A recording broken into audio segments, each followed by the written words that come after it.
This is breaking news. There was serious drama in Edo State today as one of the prison escapees writes to Governor Obaseki claiming he's on his way out of the country. Man, there's nothing people would not see in Nigeria because it's one fun place to be and at the same time it's one hectic place to be. Yes, and really we'll see what happens in the letter he wrote to the governor, because of course I believe you can remember the governor telling all prisoners to return by Friday or else. And one of the prisoners has taken courage to write to the president telling him exactly what he feels and where he's living and why he has to leave. And everybody was so shocked as to what the governor would do. But yet we've still not received a report of any prisoner returning back to the jail as speculated by the president on 2 days ago, when he said that all prisoners should return or else they are going to face the wrath of the law. Anyway, guys, more details I will bring to you on this, but before then, please ensure that you hit the subscribe button and also give this video a thumbs up. And don't forget to turn on your notification bell. Okay, my people, it is time. Let us dive right in as it says breaking drama as one of the prison escapees writes Obaseki claiming he is on his way to Libya. Following the jailbreak in Benin during the week in which many prisoners ran away, one of the escapees, Osaro Oyidon, has written an open letter to Governor Godwin Obaseki over the incident. According to Osaro, it is a freedom he has since given up, and it will be foolish of him not to jump at the opportunity offered to him on a platter of gold. In a letter titled Open Letter of Apology to Governor Godwin Obaseki, Osaro noted, with dismay, he was wrongly detained due to poor judgment.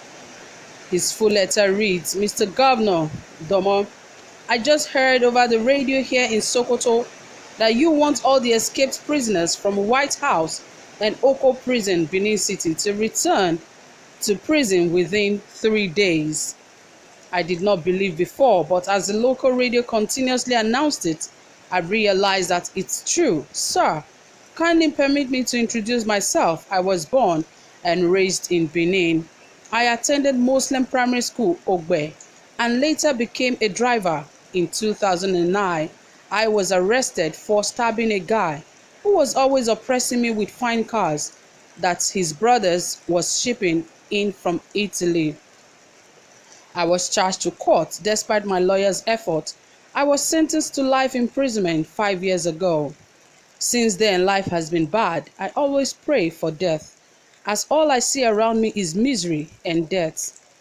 So you can imagine my shock and joy when my cellmate, Monday Akpihio, woke me up a few days ago and said people outside they paro for our matter and they want us out. I didn't believe at first because I have given up hope of outside life.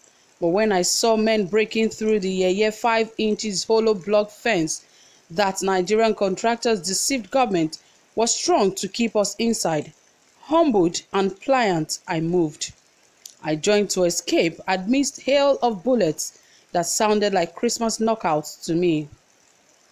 I quickly threw down my blue prisoner's uniform and jubilantly joined the welcoming crowd on Airport Road. I was not sure if this was a trap, so I ran towards Omoma Street off Oko Central Road and stole a bedsheet by the side of a quiet bungalow, with the owners too embarrassed to shout. I moved further down the road and seized some fairly used shirts and a jean trouser from a horrified Igbo trader by Gupiana Street. I then ran towards Ugbo Road GRA, fully dressed in my new well-packaged clothes, with no phone or money, and not too certain of the reception my evil stepmother will provide. I decided to head to Aduwawa. At the corner of Anglican Girls' Grammar School, I saw a fashion shop with a woman seriously busy with a scissors and a tape stripped round her neck. I walked in and demanded money. As she attempted to argue, I made a fake attempt to pull out a gun. That was all I needed to convince her, and she handed me 29,000 naira, a lot of money for a fugitive.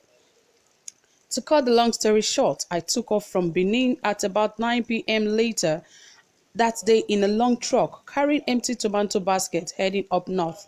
All I wanted was a drive to Lokoja, where my senior sister married to one crazy Igbira man stays, but the Aboki driver told me that his final stop is Kaduna.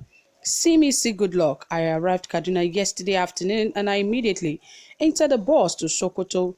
Oga Governor, you can imagine my shock hearing you direct that people like me should return to Benin into prison.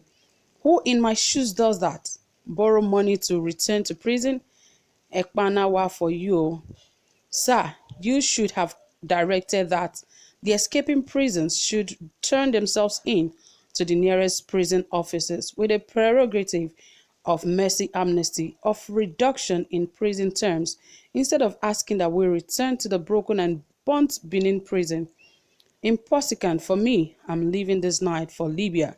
Anything I see, I take on. I'm very sorry to disobey you, as somebody I will like well, but somebody I like well. I'm very sorry, sir. No vex, but I must head out to Europe and try open a new page in my miserable life. That was cut short by poor judgment and anger mismanagement. I don't know where I'm going, but I'm certainly not coming to Benin anytime soon. I hope that you will forgive my behavior. I didn't ask for freedom. It was thrown at me. They freed me, so I moved. And we moved. Men don't gbas.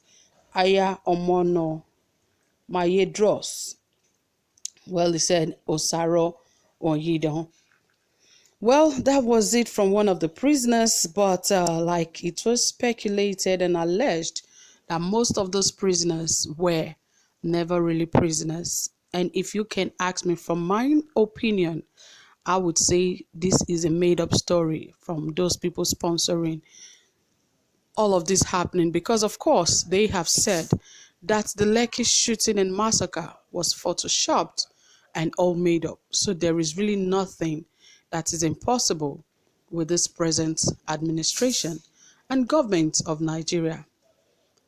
Some governors that are not of the same party are under duress not to speak the truth. Everyone is so scared to speak the truth. So my opinion is that these guys are all making this up. But all the same, guys, I don't know what you think about this. Don't forget to drop it in the comment section. Tell us your observation about all of this, because of course, no prisoner would put his exact name just like this man has done and give his own history of everything concerning him. Think about this. Thank you so much, guys, for listening. Do have a pleasant time. Bye for now.